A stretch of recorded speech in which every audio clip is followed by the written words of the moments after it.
Everybody, welcome to Mayor's Night Out in the 1st District. It's January 28th, 2026. This is like the 200th Mayor's Night Out, I think. We've done a lot of them. So, as you all know, this is a 2-hour public meeting. We take questions. Right now I have who running around with the notebooks? Okay, I got Christy over there. I got, just Christy over there? Oh, Noemi? Noemi over here. If you want to fill out a written question, please go up to Christy and Noemi. If you want to ask a question about the Bears, you don't need to. We're going to start with that, okay? Okay, so, and there's like multiple questions about that in there, and we're just going to cover it as a topic, okay? Because I can say certain things and I can't say a lot of things. So we're just going to have to be satisfied with that, okay?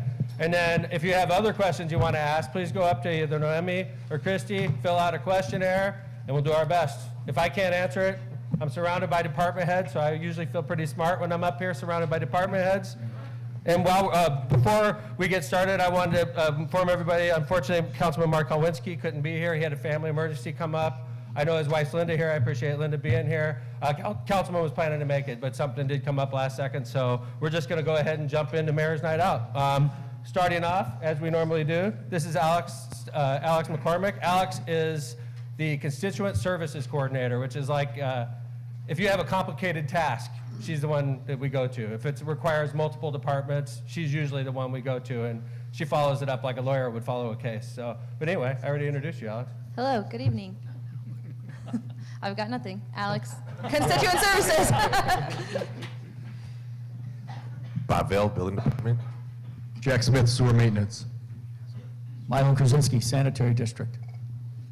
Kelly Kearney, Inspections Department. Bill Luder, Code Enforcement. Felix Gonzalez, Public Works. Carmen Paniagua, Housing Authority. Ann Taylor, Planning and Development. Kevin Smith, Corporation Counsel. Scott Miller, Chief of Staff. Brian Poland, City Planning. Ron Novak, Environmental Management. Andrea Lewis, United Neighborhoods, Inc. Jaime Prieto, Water. Juan J. Moreno, Economic Development. Sharon Daniels, HR and College Bound. Bernie Grizzlia, Hammond Fire. Jeff Long, Hammond Police. Jeff Smith, Port Authority. Dean Button, Engineering. Megan Flores, City Controller. Chris Campbell, Information Technology. Beth Galeris, Legal Aid. Jim Talon, Park Department. And this is Kathy Curtis. Kathy Curtis is going to be interpreting for us tonight because we're airing live on Go Hammond TV. We also stream it if you want to watch it. It was such engrossing evening. You go home and you want to watch it again. It'll be there waiting for you. So Go Hammond TV is where it's airing. So I understand that I could hear you when you're talking to me, but we always come up and shove a microphone in your mouth so that the people at home can hear you, okay? They're not trying to be rude by doing that. They're just trying to make it so the TV audience could hear also. What else did we cover before we get in? How many questions have we got today, guys? Quite a bit. Yeah, good. Is it all mostly on one topic, or? Yeah, quite a bit bears questions. Nice, okay. Well, I'm going to start off with elected officials and thank them for being here, and then we'll get right into that discussion, okay? Let's start off with the elected officials. From the Hammond 2nd District, Alfonso Salinas, thank you very much for being here, Al. She's our councilwoman at large, represents the whole city, Councilwoman Janet Venez. He's our North Township trustee. From East Chicago, but he does a good job for the entire North Township. Adrian Santos, good to see you. He's our county councilman, announced his retirement. Makes me very sad, but he did a great job. He was Hammond's fire chief. He's our current county councilman. Let's give it up for Dave Ham, councilman. Councilman Dan Spitali, councilman at large. Thanks for being here. He's a resident of the 1st District, and he's a former city councilman, longtime city councilman, Councilman Bob Markovich. Good to see you, Bob. I also want to thank the superintendent from the school city of Whiting, Dave Verta. Good to see you. And she grew up in Hammond. She doesn't live in Hammond anymore, but she represents us as in the Regional Development Authority. She runs the RDA. Sherry Ziller. Thanks for being here, Sherry. When I first became mayor, I made it a point to hire Hammond residents. It was a big thing when I first became mayor, and I've been mayor a long time, and I've done a pretty good job of hiring Hammond residents. So when we go around on Mayor's Night Out, I like to point out the people from the district I'm in. So I'm in the 1st District right now. So for my department heads that live in the 1st District, could you raise your hand, please? All right, decent job, thank you. We're very well dispersed across the entire city. I haven't been embarrassed ever doing that Mayor's Night Out. Tomorrow's State of the City. So if you can't get enough of me, tomorrow we got an hour speech at the Hammond Sportsplex. State of the City is a fundraiser for the Lakeshore Chamber of Commerce. Lakeshore Chamber of Commerce represents Hammond and East Chicago. Kelly Talon, who's a Hammond resident, is leading the Lakeshore Chamber of Commerce right now, and she's going to be emceeing it along with Scott, my Chief of Staff, Scott Miller. And I'm obviously going to be the one. It's more like a impromptu, sort of like a Mayor's Night Out. We've become used to Mayor's Night Out over the years. So it's not written.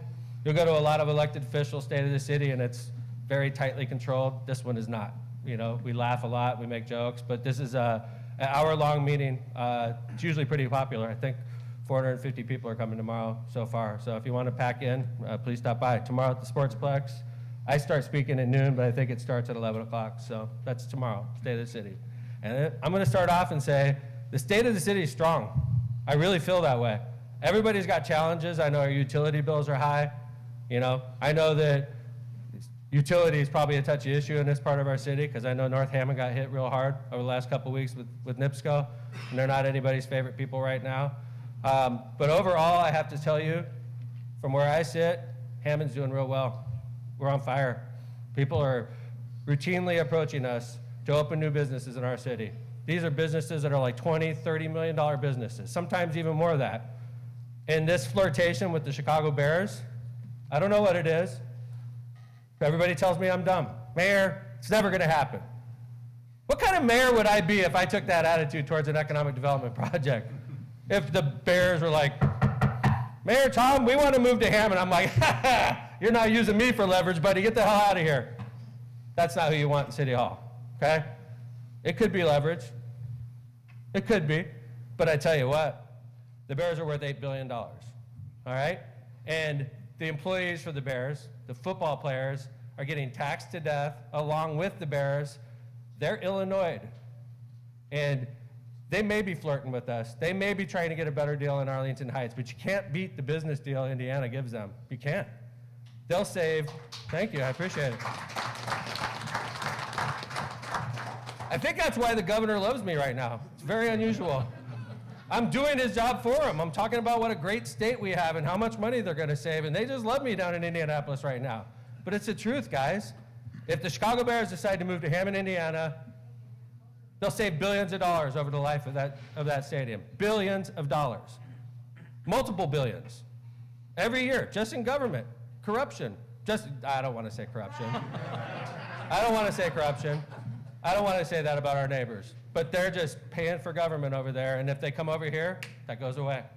The football players like Caleb Williams, if he becomes an Indiana employee as opposed to a Chicago employee, I don't know how much he saves. Hundreds of thousands, millions? It's just a mind. So anyway, you guys probably know a lot about this because it's been widely talked about. I want to just tell you, the people that are talking the most can't say anything. Aren't saying anything. The people that can't talk, they're the ones you want to listen to, but you can't because they can't talk, right? Because a business of that magnitude, a deal of that magnitude, is going to require non-disclosure agreements, right? Because they don't want, if the Bears were looking here, they don't want people jacking up the property prices around here. If the Bears were looking here, they don't want us talking about this kind of stuff. So what they do is they force, in big deals like this, I imagine on this type of deal, it's the same way, they would force everybody involved to sign NDAs. And if you violate it, you could get sued. Or they could kill the deal. So if this were real, you're not going to be able to hear me say very much. And then I hear other mayors that are just talking, and they got drawings and all that. They're not saying anything. They're not saying anything. It's desperate and pathetic. The ones that aren't talking are the ones that are holding the cards, okay? So now, I got my lawyer sitting right here. He looks very stressed out right now. How's it going, Kevin? How you doing?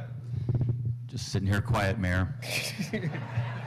So we're going to do our best to answer your questions. But I prefaced this whole section with, anyway, let's start tackling some of those questions. Who's got them? Christy? No, I'm sorry. Eileen does. Hi, Eileen. Hi, Mayor. This is Eileen. Eileen just got back to work on maternity leave. Welcome back, Eileen. Thank you. Right back into the fire, Mayor's Night Out.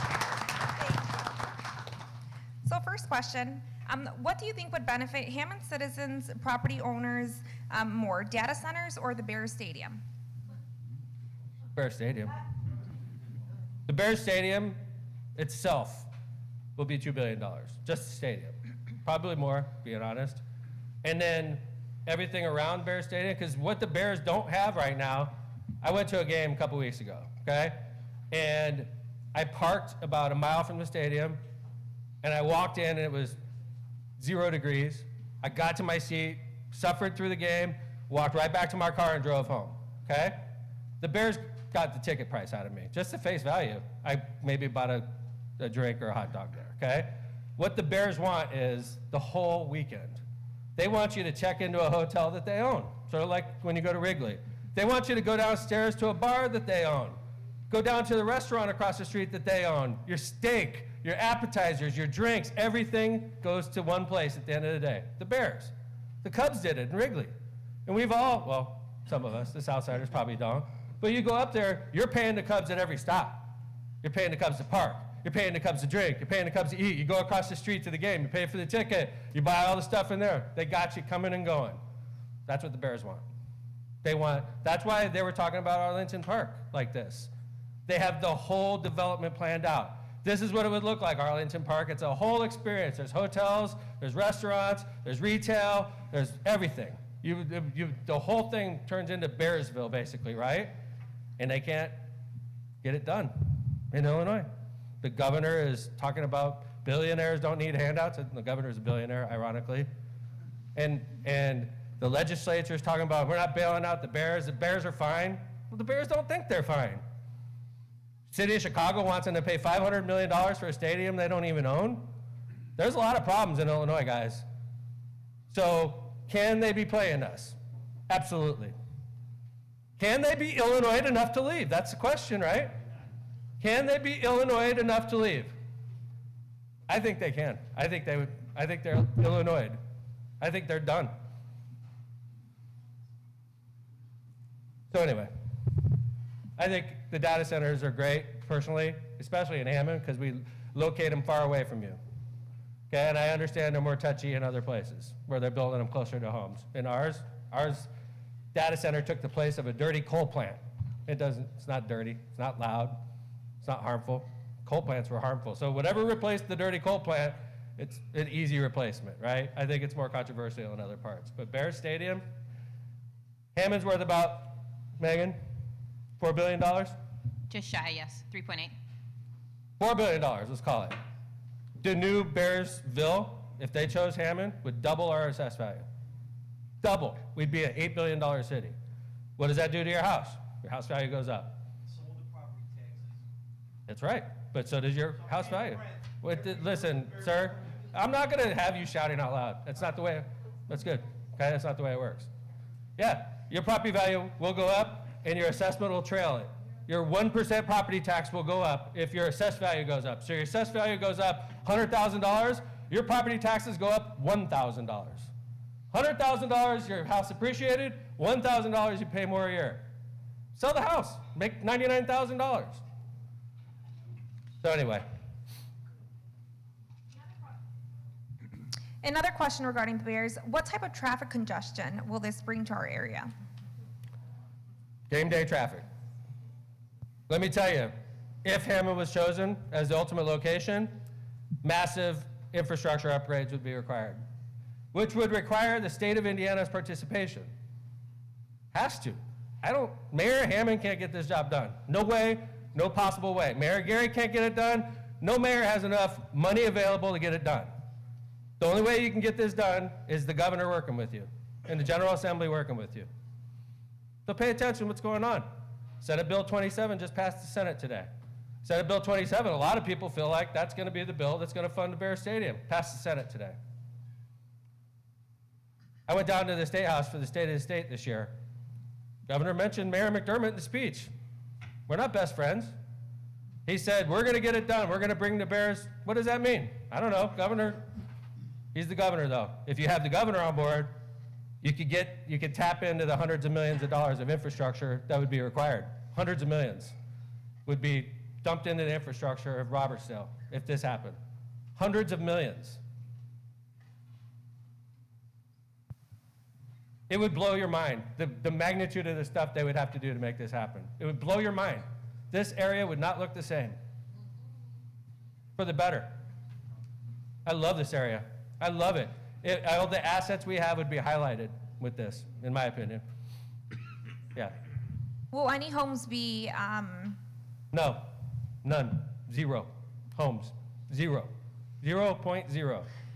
In fact, I'll go this far. If this ever happened, anything south of the pavilion would be completely untouched. South of the pavilion. Excuse me. Exactly. Yeah. I said that wrong. Thank you. Anything north of the pavilion would be untouched. Everything south of the pavilion would be in. Sorry. Everybody's like, I'm getting touched. I apologize. Okay? Thank you for pointing that out, Mr. Davidson. Nervous meter, Kevin? You're doing good, Mayor. Thanks. He looks like he's having a baby. All that right. wrapped up all the Bears questions that Really? I had. Yeah, it did. Okay, I want to make sure. So I said, if you're talking, you're really not talking. You're not saying much. If you're talking right now, I said the ones that can't talk are the ones that are actually holding the cards. Is there any other questions on the Bears before we move on? Because once we move on, I'm not talking about them again, other than their great playoff run. We can talk about that. Yes, sir. In other words, you were saying the eminent domain would not be used? Not for properties, sir. Not for private properties. Like to buy a house to use it? No houses, zero houses, sir. I'm sorry if I didn't make that clear. Okay. There would be 0 houses. There would be eminent domain, but They wouldn't be torn down to make room for hotels or restaurants? or no, sir. anything? No, Okay. sir. No, sir. Absolutely not. 0. So everything north of the pavilion is complete. And by the way, anything over on New York Avenue is out of the area too. One quick question. Yes, sir. Property tax, how high could they go? Because my house is like over 100 years old. Right. And you know, But your property tax is 1% of your home's value. So let's say your house is worth $100,000 right now, right? You pay $1,000 on that house, Yeah. property tax. If your house goes up $100,000, you would pay $2,000. If it goes up to $300,000, you would pay $3,000. So I get it. You would be paying more property tax, but your house is also. but I mean, it wouldn't go up drastically like people are thinking. This is the funny thing. I mean, and I'm not trying to be disrespectful at all, okay? Please. Like, one day we're all going to sell our house. We're all going to sell our house one day. I don't want to sell my house, but one day I'm probably going to sell it. It's got stairs and all that, and I'm going to get old, and I don't want to walk upstairs, right? And when I sell that house, I want it to be as high as I can so that I can make money, so that I can go get my next house, right? So, like, I get it. We're still paying property taxes year to year, but we can't lose sight of the fact I'm making your house more valuable. We've made your house more valuable. And yes, your property taxes go up, but your taxes go up 100 times, or your value goes up 100 times more than that. So, I don't know if I answered your question. I hope it. Thank you. Yes, sir. I'm glad we're talking about this and not saying anything. So his wealth may have gone up, but his cash flow didn't change. I get that. He's not getting any more income, but his expenses have gone up dramatically. We old. So how does he get out of that situation? And But what like am I you supposed to do said, as your mayor, sir? like you said, when you get old, you're going to sell your house. Well, when you're 80, does it really matter if you're going to get $300,000 for it at that time? His problem is getting from now to when he sells it. That's where he's going to have problems. And then when you're old and you sell it, you say, wow, I doubled my value. So what? Oh, okay. But I think that my job as mayor, we can clap, I don't care. My job as mayor, honestly, I think, is to try to make your houses more valuable. And I understand that that drags up the taxes, but I feel like that's my main job. Well, I mean, you disagree, and that's fine. I respect your opinion. Everybody's got opinions. Well, I'm your mayor. I'm a Democrat, but I'm your mayor, and my job as your mayor is to try to make this city more valuable, not to hold its price. That's what I'm trying to do, sir, okay? And I'm not trying to be disrespectful. You guys are catching me at a good time. I just got away for a couple days. I came back. I'm all cleared headed. So outside of the north-south thing, I'm solid. Yeah. I was wondering if you could focus a little bit on the bill that was passed in April regarding property taxes for senior citizens in the state of Indiana. I'm not sure about that bill, ma'am, being honest with you. It passed in, okay. So apparently from what I read on their thing, by the year 2030, there should be no property taxes for any homeowner over the 65 or older. Okay. So Okay. Okay. Any questions on the Bears? I try to stay on topic while we're talking about it, because once we're done talking about this, we're moving on. Any other questions about the Bears? Did I bore you with my non-answers? I apologize. Okay. No, ma'am, I'm going to sort of morph into the question you just asked, okay? You asked a question about a bill that relates specifically to property taxes paid by seniors, okay?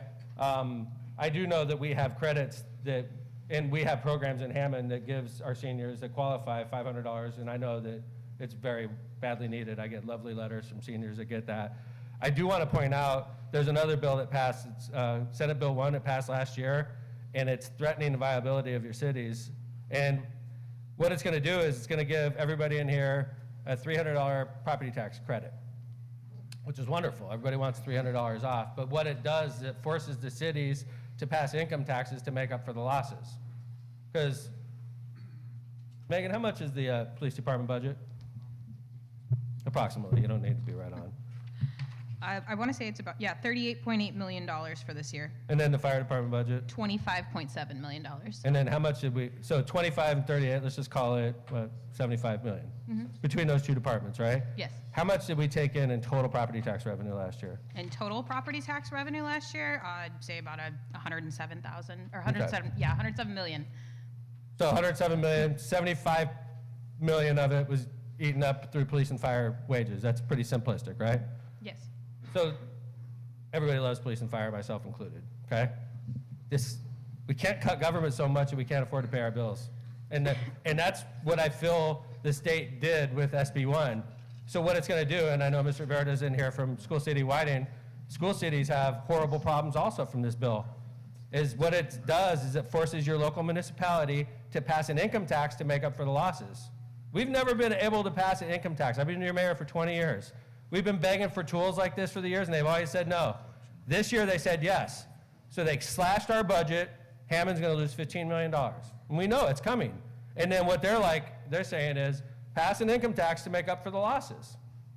Okay, so let's go back to the original example. You save $300 on your house, all right? And you're a working couple. You and your spouse make $50,000 each, okay? Your household income's $100,000, and you got a $300 tax credit from the state, and the city of Hammond is forced to pass a 1% income tax on your family, right? To make up for the $15 million we lost. So in your case, the state gives you a $300 credit, and the city of Hammond whacks you for $1,000. That's not a tax savings. You lost $700. So in this case, ma'am, the seniors make out because a lot of senior households don't have high income. So in a case of a senior that's retired, they save $300. They don't get hit on the income tax because there's no income. They save $300. But unfortunately, most of the couples in our city, most of the families in our city are working families that have income, and they're going to get whacked. So what choice do cities have? What choice does the School City Whiting have or the School City Hammond have? Either lay off and close schools, lay off teachers, or pass a referendum. What's a referendum? It's a tax on you. You're not getting a tax savings. They're shifting it.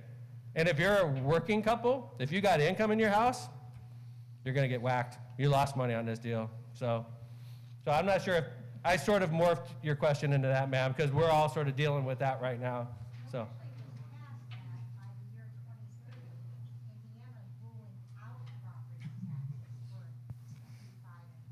Okay. I'm not denying, ma'am, I'm not doubting you. That could very well be totally true. I think you would be in touch with the federal government. I don't know. It's the state government, so, yeah. Okay. All right, any other questions on that? Hi, sir. There was a wheel tax passed. Did that take effect this month now? It did, yes, sir. Yes, sir. And what is that, $25 for the average person on their car? 25? Yes. And how is that collected, through property tax? or- No, that's collected through the BMV, sir. Oh, no. Yeah, when you renew your plate, it'll be on there.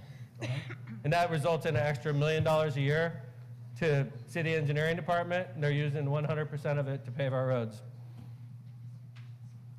Thank you for the question. All right, what do we got, Eileen? What is the current status on Clark High School? Great question. Abandoned, right? But if you ask the school city this question, they're going to tell you something different. They're going to tell you, we're using it. We're storing things there. Well, if you ask the mayor, it's abandoned. They probably turned off the water. Pretty sure they turned off the water, right? They did. They did. So what kind of storage building doesn't have water turned on? You can't even flush a toilet. So why would the school city just sit on this building like that? That's a question for the school city you need to ask. But I'm sick and tired of it because Gavitt's got the same issues. It's a joke. And I know that the school city is afraid that a charter school will open up there, but I'm sick and tired of looking at closed high schools. Thank you. I promise you I'll follow this up tomorrow, okay? I'm going to send another letter. I sent one a couple months ago. I'm going to send another letter to the school city asking them what the plan is. Because, what's that? Okay.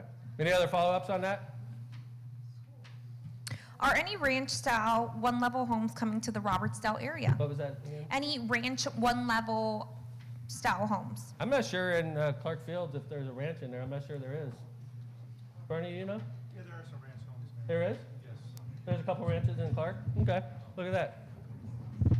I know in Clark Fields, I'm really proud of that development. Some of the home prices in there are pretty spectacular for the city of Hammond. So, I mean, that helps all of us. We're cruising. What is happening with the city's hiring freeze? When does it end, and why is it important to help the city? Thank you. The hiring freeze. Well, first off, we just brought in a class of brand new police officers. How recent was that, Chief? This month, actually. This month? Are they on the street or they're in the academy? They just started the academy. They just started the academy. How many officers was that? 7. We have to make commitments to those officers months in advance. So for us to pull the rug out under from officers that quit their jobs to come to work for the Hammond PD wouldn't have been right. So we committed to a class that just graduated. We brought them into the PD. We committed to a class we'd already committed to go to the academy, and then we put the brakes on. So PD is basically fully staffed until we figure out what's going on with SB1 we were just talking about. Fire department, Chief? Same thing, Mayor. We started a class this month. This month? Yes. And then after this class gets out, you'll be full staffed? Yes. Yes. So police and fire are fully staffed, okay? So the hiring freeze didn't apply to 75% of my budget because it's public safety, all right? So the other 25% of the budget, when there's an opening, we don't fill it. Unless, like, what if Kevin Smith quit? Because I make him so nervous, and he just says, I can't do it anymore, Mayor, right?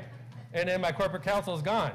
I'm not gonna not fill corporate counsel, because you need corporate counsel. So, like, there's certain spots you have to have.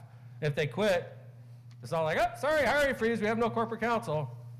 Maybe what we do in Kevin's case is promote the city attorney, and then we promote the assistant city attorney, and maybe we wouldn't fill that bottom spot. That's the kind of stuff we try to do. Because oftentimes, it's not the very bottom person that quits. It's somebody that's high up on the hierarchy, so to speak. And when they quit, you transfer up, and then there's usually one spot left over, and then you get rid of that spot. And I tell you, my public works director, Felix, is great at that. And we pick at his department a lot, and he's gotten so good that over the years, he won't even fill some spots sometimes. And then we're like, Felix, I need 5 spots. And he's like, ta-da, I've got them saved up. And we love him for that. So, but we're always trimming our budget. It seems like it's a never-ending process. And we're trimming it even more because of SB1. We have no idea what's going to hit us, but we got to get ready for it. That's why we did the hiring freeze. Okay, so you post online about hiring inside the city. People apply, Yes, ma'am. they keep applying, they go through their interviews, and all of a sudden they find out that they can't get hired because there's a hiring freeze. Mm-hmm. How do they go about the fact that they keep getting told, just keep calling? Yeah,